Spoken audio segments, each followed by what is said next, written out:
మోతీచూర్ లడ్డు చేయడం ఎంత సింపులా? అవునండి. చాలా సింపుల్. ఈజీగా చేసుకోవచ్చు. ఆ ఊర్లో అయ్యంగార్ బేకరీలో ఈ మోతీచూర్ లడ్డు పావు కేజీ రూ. 60కి అమ్ముతారు. జస్ట్ 5 లడ్డూలు మాత్రమే వస్తాయి. నాకు సరిపోతాయి 5 లడ్డూలు. నేను పాండిచ్చేరి వచ్చాక కొన్ని రకాల ఫుడ్ ఐటమ్స్‌ని అయితే మిస్ అవుతున్నాను. ఎస్పెషల్లీ స్వీట్స్‌ని. ఈ రోజు మోతీచూర్ లడ్డు ట్రై చేస్తున్నాను.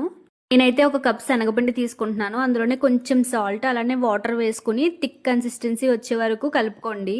తర్వాత పాన్ లో ఆయిల్ వేసుకుని హీట్ అయిన తర్వాత ఇలా అట్లా వేసేసుకోండి. కొంచెం కలర్ చేంజ్ అయిన తర్వాత ప్లేట్ లోకి తీసేసుకుని చల్లారనిచ్చి తర్వాత వాటిని ముక్కల్లా చేసేసుకుని మిక్సీ పట్టేసుకోవడమే. మిక్సీ పట్టుకునేటప్పుడు మధ్య మధ్యలో చెక్ చేసుకోండి, అది మనకి రవ్వలా అనిపించాలన్నమాట. అయితే అది మనకి పర్ఫెక్ట్ మోతీచూర్ లడ్డుకి రెడీ. అయితే హాఫ్ కప్ షుగర్ తీసుకున్నాను, ఎందుకంటే పెద్ద షుగర్ తీసుకున్నాను కాబట్టి. మీరైతే 1 కప్ షుగర్ తీసుకోండి.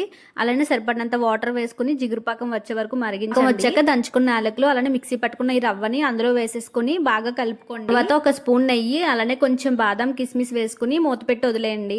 నా దగ్గర అయితే ఫుడ్ కలర్ లేదు, మీ దగ్గర ఫుడ్ కలర్ ఉంటే పాకం మరిగేటప్పుడే అందులో వేసుకోండి. సేమ్ మోతీచూర్ లడ్డు కలర్ అయితే వస్తుంది. మూత తీసి ఒకసారి కలిపేసుకుని చేతికి నెయ్యి రాసుకుని లడ్డూస్ చేసేసుకోవడమే. నాకైతే ఇక్కడ 3/4 కేజీ లడ్డూస్ వరకు వచ్చినాయి. మీరు కూడా ఇంట్లోనే ట్రై చేయండి. ఎలా వచ్చిందో ఖచ్చితంగా కమెంట్ చేయండి. వీడియో నచ్చితే లైక్ చేయండి. అప్పటి వరకు ఛానల్ని సబ్స్క్రైబ్ చేసుకోండి.